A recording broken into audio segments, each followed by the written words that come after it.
बोलो भारत माता की, बोलो भारत माता की, ಕಾಂಗ್ರೆಸ್ ಪಕ್ಷಕ್ಕೆ ಜಾಸ್ತಿ ಪಡ್ತದೆ ತೊಂಜಿ 5 ನಿಮಿಷ ಮುಗಿಪ್ಪೆ ಡಾಕ್ಟರ್ ಬಂದಿರೋ 15 ನಿಮಿಷ ಎಂಚಿನ ಧನ್ಯವಾದ ಮಾತ್ರ ಪಡೋಳಿಂದ ಏನಪ್ಪ 5 ನಿಮಿಷ ಮುಗಿಪ್ಪೆ ಅದೇ ಅರೆಲ್ಲ ಪುದರ್ತೆ ಚೇಂಜ್ ಮಾಡ್ಕೊಂಡು ರಾಜನ್ ದೆತ್ತದು ರಾಮಂದು ಮಾತ್ರ ದಿಪ್ಪುಂಡಪ್ಪ ಕಾಂಗ್ರೆಸ್. ನಾವು ಒಳಕ್ಕೆ ಪ್ರಚಾರ ಸಭೆಗೆ ಹೋಗುವಾಗ ನಿಮ್ಮ ಹತ್ರ ಒಂದಷ್ಟು ಪ್ರಶ್ನೆಗಳನ್ನು ಕೇಳಿದ್ದೀವಿ. ನಿಮಗೆಲ್ಲ ಗೊತ್ತಿರಬಹುದು. ಈಗ ಪ್ರಶ್ನಾ ಪತ್ರಿಕೆ ಹೊರಗಡೆ ಬಿದ್ದಾಗಿದೆ, ಮನೆಗೆ ಎಲ್ಲ ಹೋಗಿ ಆಗಿದೆ, ರಿಸಲ್ಟ್ ಬರಲಿಕ್ಕೆ ಮಾತ್ರ ಬಾಕಿ ಇದೆ ಅಂತ ನಾವು ಅನಿಸ್ಕೊಂಡಿದ್ದೇವೆ. ಪ್ರಶ್ನೆ ಏನಪ್ಪಾ ಅಂತ ಹೇಳಿದ್ರೆ, ಕಾಂಗ್ರೆಸ್ ಪಕ್ಷದ 5 ಗ್ಯಾರಂಟಿಗಳು 7 ತಿಂಗಳಲ್ಲಿ ಎಷ್ಟು ದುಡ್ಡು ಒಂದು ಮನೆಗೆ ಬಂದಿದೆ ಅಂತ ನಮ್ಮ ಪ್ರಶ್ನೆ ಇತ್ತು. ಆ ಪ್ರಶ್ನೆಗೆ ಸುಮಾರು 60% ಜನ ನಮ್ಮ ಕಾರ್ಯಕರ್ತರು ಉತ್ತರ ಕೊಟ್ಟಿದ್ರು. 7 ತಿಂಗಳಲ್ಲಿ 5 ಗ್ಯಾರಂಟಿಯಲ್ಲಿ ಪ್ರತಿ ಮನೆಗೆ 30,000ರಿಂದ 35,000 ರೂಪಾಯಿಗೆ ಬಂದಿದೆ ಅನ್ನುವ ಉತ್ತರವನ್ನು ಕೊಟ್ಟಿದ್ರು. ಆ 35,000 ರೂಪಾಯಿ ಬಂದಿದೆ ಅನ್ನೋದು ಬಹುಶಃ ಎಲ್ಲ ಮನೆಗೆ ಮುಟ್ಟುವಂಥದ್ದು ಆಗಿದೆ ಅಂತ ನಾನು ತಿಳ್ಕೊಂಡಿದ್ದೆ. ನಾವು ಹಿಂದೆ ವಿಧಾನಸಭಾ ಚುನಾವಣೆಯ ಪ್ರಚಾರಕ್ಕೆ ಹೋಗುವಾಗ ಏನು ಹೇಳ್ತಾ ಇದ್ರು, ಕಾಂಗ್ರೆಸ್ನ ಎಲ್ಲ ಇದು 5 ಗ್ಯಾರಂಟಿಗಳು ಸುಳ್ಳು, ಇದನ್ನು ಇವರು ಕೊಡುವುದಿಲ್ಲ, ಸುಳ್ಳು ಭರವಸೆಗಳನ್ನು ಕೊಡ್ತಾರೆ, ಯಾರು ಕಾಂಗ್ರೆಸ್ಗೆ ಮತ ಹಾಕಬೇಡಿ ಅಂತ ಹೇಳುದು. ಆದ್ರೆ ಮೇಲಿರುವಂತಹ ದೇವರು ಒಬ್ಬನಿದ್ದಾನೆ. ದೇವರು ಏನು ಮಾಡಿದ್ರು, ಕಾಂಗ್ರೆಸ್ ಬಗ್ಗೆ ಆಶೀರ್ವಾದ ಮಾಡಿದ್ರು. ಬಿಜೆಪಿ ಅವರೇ, ನೀವು ಲಂಚ ತಿಂದು ಸಾಕಾಗಿದೆ, 40% ಹೊಡೆದು ಸಾಕಾಗಿದೆ, ಆಕ್ರಮ ಸಕ್ರಮದಲ್ಲಿ ತಿಂದು ಸಾಕಾಗಿದೆ, 94C ಅಲ್ಲಿ ಬಡವರ ರಕ್ತವನ್ನು ಹೀರಿ ಸಾಕಾಗಿದೆ. ನೀವು ಒಮ್ಮೆ ಹೋಗಿ ಕಾಂಗ್ರೆಸ್ ಪಕ್ಷದವರು ಮಾಡಲಿ ನೋಡುವ ಗ್ಯಾರಂಟಿಯನ್ನು ಅನುಮೋದನೆ ಮಾಡ್ತಾರಾ, ಜಾರಿಗೆ ತರ್ತಾರಾ ಅನ್ನೋ ಒಂದು ಪ್ರಶ್ನೆ ಇಟ್ಟು ನಮಗೆ ಕಾಂಗ್ರೆಸ್ ಸರ್ಕಾರಕ್ಕೆ ಇಲ್ಲಿ ಅಧಿಕಾರ ಕೊಟ್ಟರು. ದೇವರ ಆಶೀರ್ವಾದ ಇತ್ತು. ನಾವು 5 ಗ್ಯಾರಂಟಿಯನ್ನು ಮಾಡಿದ್ದೇವೆ. 5 ಗ್ಯಾರಂಟಿಯನ್ನು ಪ್ರತಿ ಮನೆಗೆ ಮುಟ್ಟಿಸುವಂತಹ ಕೆಲಸವನ್ನು ಮಾಡಿದ್ದೇವೆ. ಇವತ್ತು ಪ್ರತಿ ಮನೆಯವರಿಗೆ 30,000 ರೂಪಾಯಿ ಸಿಗುವಂತದ್ದಾಗಿದೆ. ಒಂದು ಮಹಿಳೆ ಮೊನ್ನೆ ಒಂದು ಅಂಗಡಿಗೆ ಹೋಗಿ ಹೇಳ್ತಾ ಇದ್ರಂತೆ, ನಾನು ಇವತ್ತಿನವರೆಗೆ ಕಾಂಗ್ರೆಸ್ಗೆ ವೋಟ್ ಹಾಕ್ಲಿಲ್ಲ, ಏನು ಬಿಜೆಪಿ. ಅದಕ್ಕೆ ಅವ್ರು ಹೇಳಿದ, ನೀವು ಯಾಕೆ ಬಿಜೆಪಿ?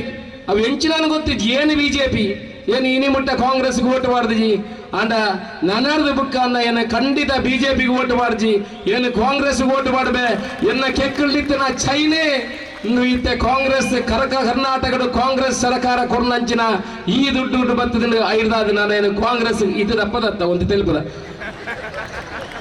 ಈ ಚೈನೆ ಇದು ಕಾಂಗ್ರೆಸ್ನ ಗ್ಯಾರಂಟಿ ಬರ್ತೀನಿ ಅಂದ್ಕೊಂಡವ್ರಿಗೆ ದಾಯ ಉಲ್ಲೇಖ ಯಾಕೆ ಇದನ್ನು ಉಲ್ಲೇಖ ಮಾಡ್ತಾ ಇದ್ದೇನೆ ಅಂತ ಹೇಳಿದ್ರೆ, ಒಂದು ಕಟ್ಟ ಕಡೆಯ ಬಡವ ಮಹಿಳೆಗೆ ಕೂಡ ಇದು ಮುಟ್ಟುವಂತದ್ದಾಗಿದೆ.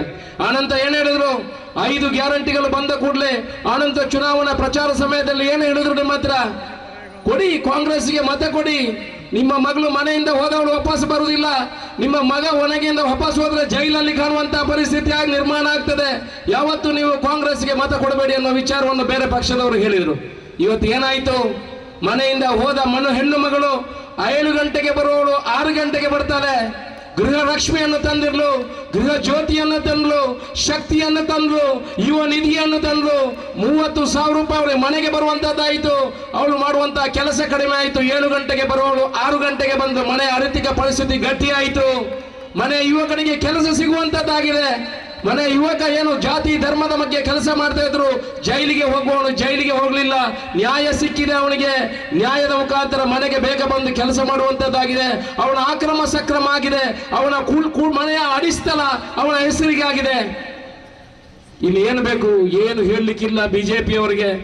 ಏನು ಹೇಳುವಂತದ್ದು, ನಮ್ಮ ಹಿಂದಿನ ಕೆಲವು ಮುಖಂಡರು, ನಾನು ಅವರ ಹೆಸರನ್ನು ಉಲ್ಲೇಖ ಮಾಡಲಿಕ್ಕೆ ಹೋಗುವುದಿಲ್ಲ, ಯಾವ ಪಕ್ಷಕ್ಕೂ ವಾಗ್ದಾಳಿ ಮಾಡಿದ್ರು, ವೈಯಕ್ತಿಕವಾಗಿ ವಾಗ್ದಾಳಿ ಮಾಡಲಿಕ್ಕೆ ಹೋಗುವುದಿಲ್ಲ. ಇನ್ನೇನು ಹೇಳಲಿಕ್ಕೆ ಶುರು ಮಾಡಿದರು, ಏನು ಹೇಳಿದ್ರಂತೆ, ಅನುದಾನಗಳೇ ಬರಪುಚಿ, ಅನುದಾನಗಳೇ ಇಲ್ಲ, ಎಲ್ಲ ಗ್ಯಾರಂಟಿಗೆ ಕೊಟ್ಟು ಬಿಟ್ರು, ಅನುದಾನಗಳಿಲ್ಲ. 1476 ಕೋಟಿ ಬಂತ ಹೇಳಿದ್ರೆ ಇನ್ನು ಏನು ಮಾಡ್ಲಿಕ್ಕೆ ಆಗುದಿಲ್ಲ, ಇನ್ನೇನು ಮಾಡುವುದಂತ ಮೇಲೆ ಕೆಳಗೆ ನೋಡ್ಕೊಂಡ್ರು. 1476 ಕೋಟಿ ಇತಿಹಾಸದಲ್ಲಿ ಪುತ್ತೂರಿಗೆ 9 ತಿಂಗಳಲ್ಲಿ ಬಂದದ್ದೇ ಇಲ್ಲ. ನಮ್ಮನ್ನು ನೋಡುವಾಗ ಅದರಲ್ಲೂ ಹೇಳ್ತಾರೆ, 1010 ಕೋಟಿ ನೀರಿನ ಯೋಜನೆ, ಕುಡಿಯುವ ನೀರಿನ ಯೋಜನೆ, ಅದು ನಾವು ಮಾಡಿರುವಂತದ್ದು, ನಮ್ಮ ಸರ್ಕಾರ ಮಾಡಿರುವಂತದ್ದು. ಮಾಧ್ಯಮದ ಮಿತ್ರರು ನನ್ನ ಎದುರುಗಡೆ ಇದ್ದಾರೆ, ಅವರಿಗೊಂದು ಅಷ್ಟು ಲೀಫ್ಲೆಟ್ಸ್ಗಳನ್ನು ಇದನ್ನು ಕೊಟ್ಟಿದ್ರು. ಇದು ನಮ್ಮ ಸರ್ಕಾರದಲ್ಲಿ. ಅದನ್ನು ಸರಿ ಓದಿದ್ರೆ ಮೇ 18 ತಾರೀಕಿಗೆ ಅದು ಮೊದಲ ಸಹಿ ಹಾಕಿರುವಂತದ್ದು, ಮೇ 13ಗೆ ಚುನಾವಣೆ ಆಗಿರುವಂತದ್ದು, ಆ ನಂತರ ನಮಗೆ ಬಂದಿರುವಂತದ್ದು. ಆದ್ರಿಂದ ಪ್ರತಿಯೊಂದು 1010 ಕೋಟಿ ರೂಪಾಯಿ ಅಂತ ಈ ಅನುದಾನ ಬಂದಿರುವಂತದ್ದು, ಇದು ಕಾಂಗ್ರೆಸ್ ಸರ್ಕಾರ ಕೊಟ್ಟಿರುವಂತದ್ದು, ಇದು ಪುತ್ತೂರಿಗೆ ತಂದಿರುವಂತದ್ದು. ಅಶೋಕ್ ರೈ ಶಾಸಕನಾದ ಬಂದನ್ನು ನೀವು ಕಳಿಸಿದ ಅಶೋಕ್ ರೈ ಶಾಸಕನಾಗಿ ಈ ಪುತ್ತೂರಿಗೆ ಬಂದಿರುವಂತದ್ದು. ಇದಕ್ಕೆ ಉತ್ತರ ಕೊಡ್ಲಿಕ್ಕಿದೆ. ನೀವೇನು ಕಿರುನಲ್ಲಿ ಪ್ರಶ್ನೆ ಇರಬಹುದು, ನಿಮ್ಮಲ್ಲಿ ಒಂದು ಪ್ರಶ್ನೆಗಳಿರ್ಬೋದು, ಯಾಕೆ ಇದಕ್ಕೆ ಉತ್ತರ ಕೊಡಲಿಲ್ಲ ನೀವು ಪ್ರೆಸ್ನಲ್ಲಿ? ನಾನು ಇವತ್ತಿನವರೆಗೆ ಯಾವ ಪ್ರೆಸ್ನಲ್ಲಿ ಯಾರಿಗೂ ಉತ್ತರ ಕೊಡುವಂತಹ ಕೆಲಸವನ್ನು ಮಾಡಿಲ್ಲ. ಅಧಿಕಾರಿಗಳನ್ನು ಕರೀತೇವೆ, ನಿಮ್ಮಂತ ಎಲ್ಲ ಬಂಧುಗಳನ್ನು ಕಾರ್ಯಕರ್ತರನ್ನು ಸೇರಿಸಿ ಒಂದು 5,000 ಜನರ ಒಂದು ಸಮಾವೇಶವನ್ನು ಮಾಡಿ ಅಧಿಕಾರಿಗಳ ಮುಖಾಂತರ, ಅದಕ್ಕೆ ಸಂಬಂಧಪಟ್ಟ ಮಂತ್ರಿಯ ಮುಖಾಂತರ ಅದಕ್ಕೆ ಉತ್ತರ ಕೊಡುವ ಕೆಲಸವನ್ನು ಮುಂದಿನ ದಿವಸಗಳಲ್ಲಿ ಮಾಡ್ತೇವೆ. ನಮ್ದು ಗ್ಯಾರಂಟಿ ಬಂತು, 30,000 ರೂಪಾಯಿ ಮನೆಗೆ ಬಂತು, ಅನುದಾನವು ಪುತ್ತೂರಿಗೆ ಹರಿದೇ ಬಂತು. ನಾವು ಕೊಟ್ಟಂತಹ ಭರವಸೆಗಳನ್ನು ಈಡೇರಿಸುವು. ನಮಗೆ ಯಾಕೆ ಜನ ಮತ ಹಾಕುವುದಿಲ್ಲ? ನೀವೇ ಪ್ರಶ್ನೆ ಮಾಡಿ. ನನ್ನ ಮನಸ್ಸಿನಲ್ಲಿ ಒಂದು ಪ್ರಶ್ನೆ ಇದೆ. ನಾವು ಯಾರಿಗೂ ಜಾತಿ ಧರ್ಮದ ಬಗ್ಗೆ ಹೇಳಿಲ್ಲ. ನಾವು ಅಭಿವೃದ್ಧಿ ಪರವಾಗಿದ್ದೇವೆ. ಯಾವತ್ತು ಚುನಾವಣಾ ಪ್ರಚಾರಕ್ಕೆ ಹೋಗುವಾಗ ಭ್ರಷ್ಟಾಚಾರ ರಹಿತವಾಗಿ ಕೆಲಸ ಮಾಡ್ತೇವೆ. ಯಾವನ ಹತ್ರ 1 ರೂಪಾಯಿ ಮುಟ್ಟುವುದಿಲ್ಲ ಅಂತ ಹೇಳಿದ್ದೇವೆ. ಚುನಾವಣಾ ಸಮಯದಲ್ಲಿ ಯಾರಿಗೂ1 ರೂಪಾಯಿ ಕೈ ಒಡ್ಡಿಲ್ಲ. ಚುನಾವಣೆ ನಂತರ ಕೂಡ 1 ರೂಪಾಯಿ ಯಾರಿಗೂ ಕೈ ಒಡ್ಡಿಲ್ಲ. ಈ ಚುನಾವಣಾ ಸಮಯದಲ್ಲಿ ನನಗೆ ಸುಮಾರು 30 ರಿಂದ 50 ಲಕ್ಷ ರೂಪಾಯಿ ನನ್ನ ಮನೆಗೆ ತಂದು ಕೊಟ್ಟರು. ಅವರನ್ನು ವಾಪಸ್ ಕಳಿಸಿದ್ರೆ ಹೊರತು 1 ರೂಪಾಯಿ ಯಾರಿಂದಾದ್ರೂ ಕೆಲಸಕ್ಕೆ ತಗೊಂಡಿದ್ರೆ ನೀವು ಬಂದ ನನ್ನ ಹೇಳಿ, ಎದೆ ತಟ್ಟಿ ಹೇಳ್ತೀನಿ, 1 ರೂಪಾಯಿ ಒಬ್ಬರಿಂದ ತಗೊಳ್ಳುವಂತ ಕೆಲಸ ಮಾಡಲಿಲ್ಲ. ಇವತ್ತು ಅವರಿಗೆ ಯಾವುದೇ ಅವಕಾಶಗಳಿಲ್ಲ, ಎಲ್ಲಿಯೂ ಮಾತಾಡ್ಲಿಕ್ಕೆ ದಿಕ್ಕು ತೋಚುವುದಿಲ್ಲ, ಯಾರು ಇಂಟ್ರೆಸ್ಟ್ ತೋರಿಸುವುದಿಲ್ಲ. ಅಶೋಕ್ ರೈಗಳು, ದಾದಮಲ್ಪೇರು ಒಂದು ಚುನಾವಣಾ ಕಾರ್ಯಕರ್ತರು ಕೂಡ ಹಾಗೆ ಮನೆಗೆ ಹೋಗಿ ಜನರ ಕೆಲಸವನ್ನು ಮಾಡುವಂತಹ ಕೆಲಸ ಮಾಡ್ತಾರೆ. ಬೂತ್ ಅಧ್ಯಕ್ಷರು ಜನಗಳಿಗೆ ಸ್ಪಂದನೆ ಕೊಡುವಂತಹ ಕೆಲಸವನ್ನು ಮಾಡ್ತಾರೆ. ನಮ್ಮ ಹತ್ರ ಇರುವ ಒಂದು ಪ್ರಶ್ನೆ, ಯಾಕೆ ಜನ ಮಾತಾಡುದಿರಲ್ಲ? ಮೋದಿ ಮೋದಿ ಮೋದಿ ಅಂತಾರಲ್ಲ, ಧರ್ಮ ಧರ್ಮ ಧರ್ಮ ಅಂತಾರಲ್ಲ. ನಾವೇನು ತಪ್ಪು ಮಾಡಿದ್ದೇವೆ? ನಾವು ಧರ್ಮದ ಇರುವುದು.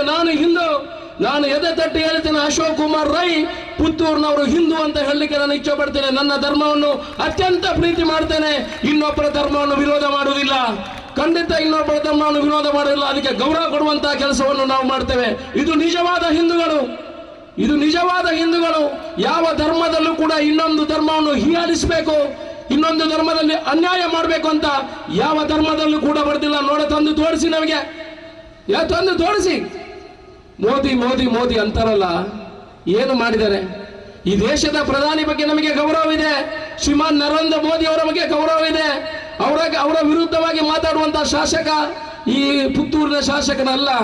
ಈ ದೇಶದ ಪ್ರಧಾನಿ ಬಗ್ಗೆ ಯಾರಾದರೂ ಅವರ ಮೇಲೆ ಗೌರವವಿದೆ. ಆದ್ರೆ ಮಾಡಿದ್ದು ಏನು ಸ್ವಾಮಿ? ಯಾಕೆ ಕುಣಿತೀರಿ? ನಿಮಗೆ ಏನು ಸಿಕ್ಕಿದೆ?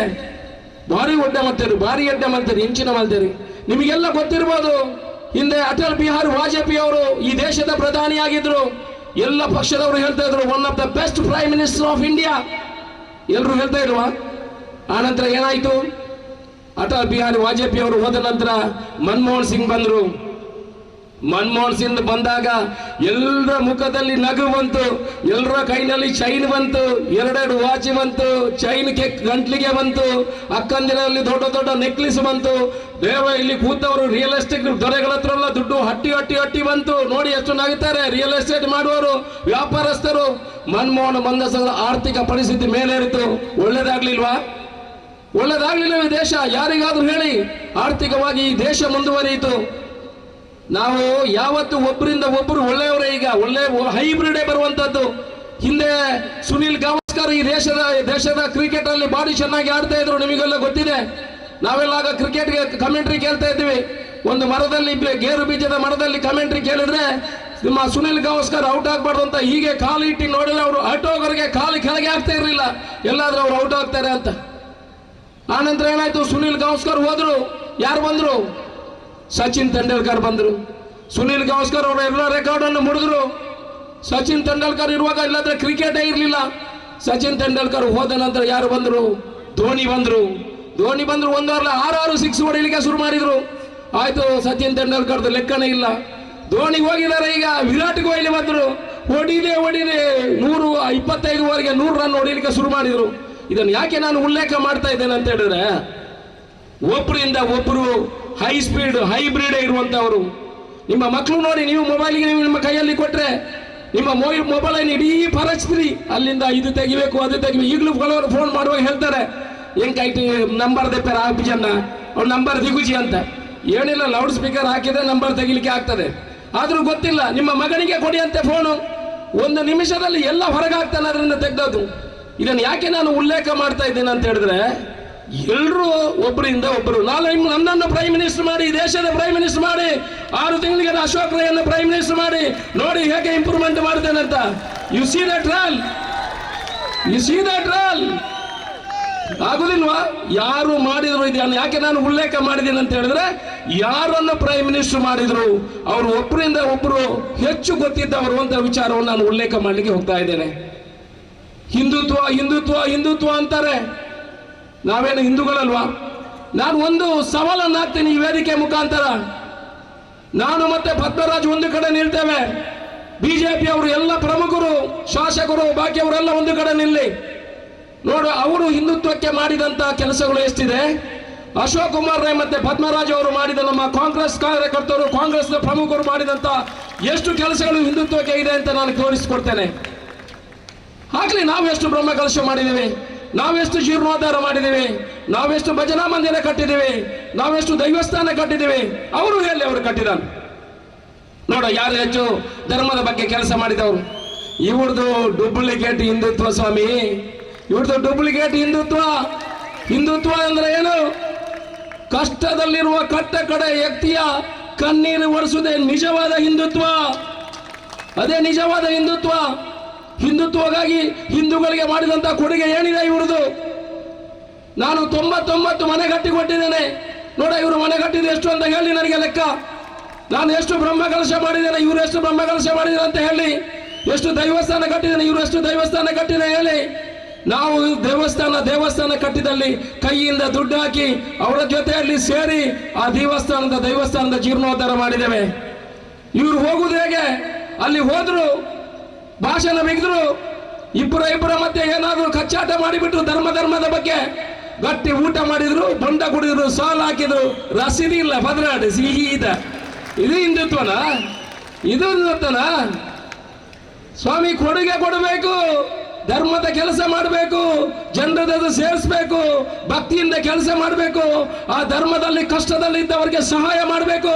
22,000 ಜನರಿಗೆ ದಾನ ಧರ್ಮ ಮಾಡಿ ಅವರ ಸೇವೆಯನ್ನು ಮಾಡುವಂತ ಕೆಲಸ ಮಾಡಿದೆ. ನೋಡ, ಇವರು ನಿಂತು ಹೇಳಿ, ಇವರು 5,000 ಜನರಿಗೆ ಊಟ ಹಾಕಿದವರು. ಇವರು ಧರ್ಮದ ಬಗ್ಗೆ ಹೇಳ್ತಾರಲ್ಲ. ನಾನು ಪ್ರತ್ಯೇಕವಾಗಿ ಯಾರನ್ನು ಉಲ್ಲೇಖ ಮಾಡಲಿಕ್ಕೆ ಹೋಗುವುದಿಲ್ಲ. ಈ ದೇಶ, ನಾವು ಯಾಕೆ ಪದ್ಮರಾಜ್ ಅವರಿಗೆ ಓಟು ಕೊಡಬೇಕು? ಈ ಸಲ ನಮಗೆ ಒಂದು ಅವಕಾಶ ಇದೆ. ಈ ದೇಶ ಎಲ್ಲಿಗೆ ಹೋಗ್ತದೆ ಅಂತ ನೀವು ಅರ್ಥ ಮಾಡ್ಕೊಳ್ಳಿ. ನೀವೆಲ್ಲ ಕಾಂಗ್ರೆಸ್ ಪಕ್ಷದ ಕಾರ್ಯಕರ್ತರಿದ್ದೀವಿ. ನಾನು ನಿಮಗೆ ಭಾಷಣ ಮಾಡ್ತಾ ಇಲ್ಲ. ನಾನು ಭಾಷಣದ ಒಂದು ಅಂಶಗಳನ್ನು ನೀವು ಮನೆಗೆ ಹೋಗಿ ಹೇಳುವಂತಹ ಕೆಲಸಗಳು ಆಗಬೇಕು. ನಿಮಗೆ ಎಲ್ಲ ವಿಚಾರ ತಿಳಿದಿದ್ದೀರಿ. ಈ ವಿಚಾರಗಳನ್ನು ಮನೆಗೆ ಮುಟ್ಟಿಸುವಂತ ಕೆಲಸಗಳನ್ನು ನೀವು ಮಾಡಬೇಕು ಬಂಧುಗಳೇ. ಈ ದೇಶ ಎಲ್ಲಿ ಹೋಗಬಹುದು? ಕಾನ್ಸ್ಟಿಟ್ಯೂಷನಲ್ ಇನ್ವಾಲ್ವ್ಮೆಂಟ್ ಅಂತ ಹೇಳ್ತಾರೆ. ಏನು ಕಾನ್ಸ್ಟಿಟ್ಯೂಷನಲ್ ಇನ್ವಾಲ್ವ್ಮೆಂಟ್ ಅಂತ ಹೇಳಿದ್ರೆ ಏನು? ಎಷ್ಟು ಜನರಿಗೆ ಗೊತ್ತಿದೆ? ನಮ್ಮ ಕಾರ್ಯಾಂಗ, ಶಾಸಕಾಂಗ, ನ್ಯಾಯಾಂಗ ಅಂತ ಇದೆ. ಇದರ ಮೇಲೆ ಯಾವುದೇ ರಾಜಕೀಯ ಪಕ್ಷಗಳು ಒತ್ತಡ ಇರಬಾರ್ದು. ಇವತ್ತು ಏನಾಗಿದೆ? 2 ಮುಖ್ಯಮಂತ್ರಿಗಳನ್ನು ಒಳಗೆ ಹಾಕಿದ್ದಾರೆ. ಹಿಂದಿನ ಕಾಲದ ರಾಜಕೀಯ ಪರಿಸ್ಥಿತಿ ಬರ್ತಾ ಇದೆ. ಒಂದು ಭಾಗದ ರಾಜರು ಇನ್ನೊಂದು ಭಾಗಕ್ಕೆ, ಒಂದು ಭಾಗಕ್ಕೆ ದಂಡೆತ್ತಿ ಹೋಗುವಂಥದ್ದು, ಅಲ್ಲಿಯ ರಾಜನನ್ನು ತಂದು ಒಳಗೆ ಹಾಕುವಂಥದ್ದು.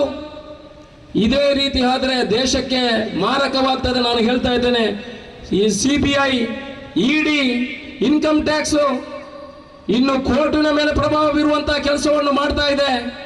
ಖಂಡಿತ ಇಂತಹ ಕೆಲಸಗಳನ್ನು ಮಾಡಿದ್ರೆ ಈ ದೇಶಕ್ಕೆ ಇದು ಮಾರಕ ಅನ್ನೋ ವಿಚಾರವನ್ನು ನಿಮಗೆ ಹೇಳ್ತಾ, ಇದು ಸೀರಿಯಸ್ ಮ್ಯಾಟರ್. ಇದು ನಿಮಗೆ ನಮಗೆ, ನಾವು ಬದುಕಿದ್ರೆ ಇನ್ನು 25, 30, 40 ವರ್ಷ ಬದುಕಬಹುದು.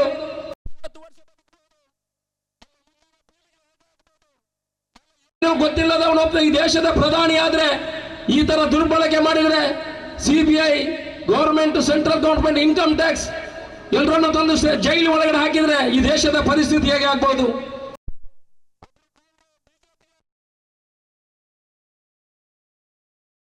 ಅಧಿಕಾರ ಇರುವಾಗ ಭಾರತದ ಒಂದು ಭಾಗವನ್ನು ಶ್ರೀಲಂಕಾಕ್ಕೆ ಬಿಟ್ಟುಕೊಟ್ರು ಅನ್ನೋ ವಿಚಾರವನ್ನು ಹೇಳಿದ್ರು.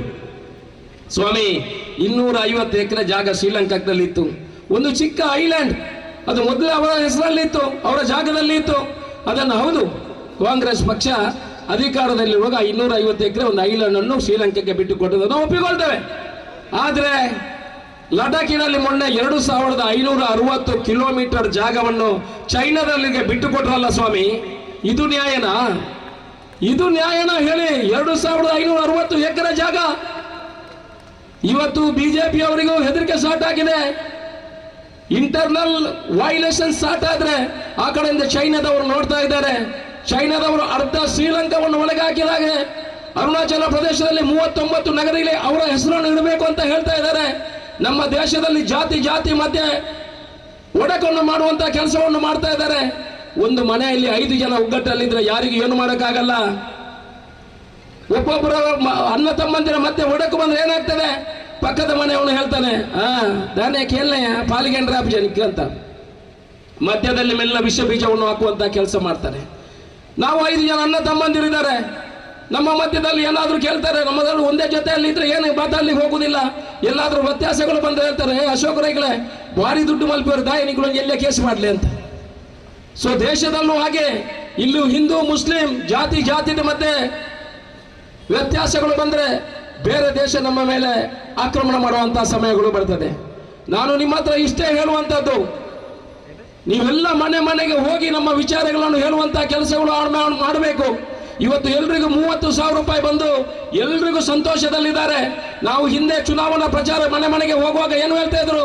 ಈ ಮಾರಿಗಳು ಬಂದ್ರು, ನಮಗಂತಲ್ಲ, ಕಾಂಗ್ರೆಸ್ ಪಕ್ಷದವರಿಗಂತಲ್ಲ, ಎಲ್ಲಾ ಪಕ್ಷದವರು ಚುನಾವಣಾ ಪ್ರಚಾರಕ್ಕೆ ಹೋದ್ರೆ ತಾಯಿ ಮಹಿಳೆ ಏನು ಮಾಡ್ತಾ ಇದ್ಲು? ಬಸಳೆ ಹೋಗ್ಲಿಕ್ಕೆ ಹೋಗ್ತಾ ಇದ್ಲು, ಹಸುವಿಗೆ ಹುಲ್ಲು ಹಾಕ್ಲಿಕ್ಕೆ ಹೋಗ್ತಾ ಇದ್ಲು. ಅಂತ ಮಹಿಳೆ, ಬಸಳೆ ಕೊಯ್ಯುವ ಮಹಿಳೆ, ಹಸುವಿಗೆ ಹುಲ್ಲು ಹಾಕುವ ಮಹಿಳೆ ಇವತ್ತು ಕಾಂಗ್ರೆಸ್ ಪಕ್ಷದ ಕಾರ್ಯಕರ್ತರು ಮನೆಗೆ ಬಂದ್ರೆ ಕುರಿನ ಪುಂಡದ ಸರ್ಬತ ಕೊಡುವಂತಹ ಪರಿಸ್ಥಿತಿ ನಿರ್ಮಾಣ ಆಗಿದೆ ಅಂತ ಹೇಳಿದ್ರೆ ನಮ್ಮ ಗ್ಯಾರಂಟಿಯಿಂದ ಜನ ನಮ್ಮನ್ನು ಸ್ವೀಕಾರ ಮಾಡುವಂತದ್ದಾಗಿದೆ. ಇದನ್ನು ನಾವು ಬಳಸ್ಕೊಳ್ಬೇಕು ಬಂಧುಗಳೇ. ಯಾರು ನೀರು ಇಲ್ಲದಿದ್ರೆ ಅವ್ರಿಗೆ ನೀರು ಕೊಡುವಂತಹ ಕೆಲಸ ಮಾಡಿ, ಅವರು ಸಕ್ರಮ 94 ಆಗಿಲ್ಲ ಅಂತಾದ್ರೆ ಬರ್ಕೊಂಡು ಬರುವಂತಹ ಕೆಲಸ ಮಾಡಿ, ಅವ್ರಿಗೆ ಗ್ಯಾರಂಟಿ ತಲುಪಿಲ್ಲ ಅಂತಾದ್ರೆ ಕೊಡುವಂತಹ ಕೆಲಸವನ್ನು ಮಾಡಿ. ಯಾರ ಪಕ್ಷವನ್ನು ದೂರುವ ಮುಖಾಂತರ ಚುನಾವಣೆಯಲ್ಲಿ ಮತವನ್ನು ಗೆಲ್ಲುವಂತಹ ಕೆಲಸ ಬೇಡ. ನಾವೆಲ್ಲ ನಮ್ಮ ಒಳ್ಳೆಯ ಕೆಲಸ, ನಮ್ಮ ಅನುದಾನಗಳು, ನಮ್ಮ ಗ್ಯಾರಂಟಿಗಳು, ಪ್ರೀತಿ ವಿಶ್ವಾಸದ ಮುಖಾಂತರ ಮತ ಕೇಳುವಂತಹ ಕೆಲಸವನ್ನು ನಾವು ಮಾಡಬೇಕು ಬಂಧುಗಳೇ. ಇನ್ನು ಉಳಿದಿರುವಂತದ್ದು 2 ದಿವಸ. ನಾಳೆ ನಮ್ಮ ಮನೆ ನನ್ನ ಬೂತು, ನಾನು ಅಭ್ಯರ್ಥಿಯನ್ನ ಅಭಿಯಾನದಲ್ಲಿ ನಾಳೆ ನಮ್ಮ ಎಲ್ಲ ಕಾರ್ಯಕರ್ತರು ಬೂತಿಗೆ ಹೋಗುವ ಕೆಲಸ ಮಾಡ್ತೇವೆ. ಮುಂದಿನ ದಿವಸಗಳಲ್ಲಿ ಎಲ್ಲ ನಮ್ಮ ಅನುದಾನಗಳ ಬಗ್ಗೆ, ಅಭಿವೃದ್ಧಿಗಳ ಬಗ್ಗೆ ಮನೆಗೆ ಹೇಳುವ ಮುಖಾಂತರ ನೀವು ಮತ ಕೇಳಬೇಕು. ಒಳ್ಳೆಯ ಅಭ್ಯರ್ಥಿಗಳು ನಮ್ಮಲ್ಲಿ ಇದ್ದಾರೆ. ಪದ್ಮರಾಜ್ ಅವರು ವಿದ್ಯಾವಂತರು, ಬುದ್ಧಿವಂತರು, ನ್ಯಾಯವಾದಿಗಳು, ಕಡು ಬಡತನವನ್ನು ಕಂಡಂತ ಅಭ್ಯರ್ಥಿ. ಎಲ್ಲ ಹವಾಮಾನ ಒಳ್ಳೆ ರೀತಿಯಲ್ಲಿದೆ, ಜನ ನಮ್ಮ ಪರವಾಗಿದ್ದಾರೆ. ಪ್ರತಿ 3 ದಿವಸಕ್ಕೊಮ್ಮೆ ಸರ್ವೆ ನಡೀತಾ ಇದೆ. ಕಾಂಗ್ರೆಸ್ ಪಕ್ಷಕ್ಕೆ 55% ಮತದ ಯಾಚನೆಯಲ್ಲಿ ನಮ್ಮ ಸರ್ವೆ ಹೇಳ್ತಾ ಇದೆ. ಮುಂದಿನ ದಿವಸದಲ್ಲಿ 26ನೇ ತಾರೀಕಿಗೆ ನಡೆಯುವಂತಹ ಚುನಾವಣೆಯಲ್ಲಿ 55% ಮತ ಗಳಿಸುವ ಮುಖಾಂತರ ನಾವು ಜಯಬೇರಿ ಭಾಷಣಗಿದೆ. ಪದ್ಮರಾಜರು ನಮ್ಮ ಸಂಸದರಾಗ್ತಾರೆ. ನೀವೆಲ್ಲ ಮನೆಗೆ ಹೋಗಿ ಮನೆಯಲ್ಲಿ ಕೂತುಕೊಳ್ಳದೆ 2 ದಿವಸ ಕೆಲಸ ಮಾಡುವ ಮುಖಾಂತರ, ಮನೆಯವರನ್ನು ಮತ ಬೇಡುವ ಮುಖಾಂತರ ಪದ್ಮರಾಜರನ್ನು ಗೆಲ್ಲಿಸುವಂತಹ ಕೆಲಸಗಳು ಮಾಡಬೇಕು. ಇನ್ನೇನು ಹೆಚ್ಚು ಮಾತಾಡುವುದಿಲ್ಲ. ತಮ್ಮ ಕರ್ತವ್ಯವನ್ನು ನಾವು ಮಾಡಬೇಕು. ಕೇಂದ್ರದ ಗ್ಯಾರಂಟಿಗಳು ಕೂಡ ಇದೆ. ಕೇಂದ್ರದ ಗ್ಯಾರಂಟಿಗಳಲ್ಲಿ ಮನೆಗೆ 1 ಲಕ್ಷ ಸಿಗುವಂತದ್ದು, ಅದನ್ನು ಕೂಡ ಹೇಳ್ತಾರೆ. 1 ಲಕ್ಷ ಬರ್ರೆ ಉಂಡ ಅಂತ ಹೇಳ್ತಾರೆ. ಖಂಡಿತ ಇವರು ಗವರ್ಮೆಂಟ್ ಕೇಂದ್ರದಲ್ಲಿ ನಮ್ಮ ಸರ್ಕಾರ ಬಂದರೆ ಖಂಡಿತ 1 ಲಕ್ಷ ರೂಪಾಯಿ ಕೊಡುವಂತಹ ಕೆಲಸ ಭರವಸೆಯನ್ನು ಕೊಡಬಹುದು. ಖಂಡಿತ ನಾವು ಕೊಡುವಂತಹ ಕೆಲಸವನ್ನು ಮಾಡ್ತೇವೆ. ಆ ಮುಖಾಂತರ ಮತವನ್ನು ಕೇಳುವಂತಹ ಕೆಲಸ ಮಾಡಿ ಪದ್ಮರಾಜ ಪೂಜಾರಿಯನ್ನು ಗೆಲ್ಲಿಸುವಂತಹ ಕೆಲಸ ನೀವು ಮಾಡಬೇಕು. ಮನೆಯಲ್ಲಿ ಮತಯಾಚನೆ ಮಾಡುವಂತಹ ಕೆಲಸ ಮಾಡಬೇಕು. ಏನಾದರೂ ತೊಂದರೆಗಳಿದೆ ಅದಕ್ಕೆ ಸ್ಪಂದನೆ ಮಾಡುವಂತಹ ಕೆಲಸವನ್ನು ಮಾಡಬೇಕು ಅನ್ನೋ ವಿನಂತಿಯೊಂದಿಗೆ ನನ್ನ ಮಾತನ್ನು ಮುಗಿಸ್ತೇನೆ. ಜೈ ಹಿಂದ್. ಬೋಲೋ ಭಾರತ್ ಮಾತಾ ಕಿ. ಜೋರ ಹಾಕಿ, ಇದೇನು ಸಾಕ? ಇಷ್ಟೇ ಜೋರ? ಇಲ್ಲ, ಬಿಜೆಪಿ ಅವರಿಗೆ ಕೇಳಬೇಕು ಅಲ್ಲಲ್ಲಿ ಬೂತ್ಗೆ. ಬೋಲೋ ಭಾರತ್ ಮಾತಾ ಕಿ. ಸಾಕಾಗ್ಲಿಕ್ಕಿಲ್ಲ. ಬೋಲೋ ಭಾರತ್ ಮಾತಾ ಕಿ. ಕಾಂಗ್ರೆಸ್ ಪಕ್ಷಕ್ಕೆ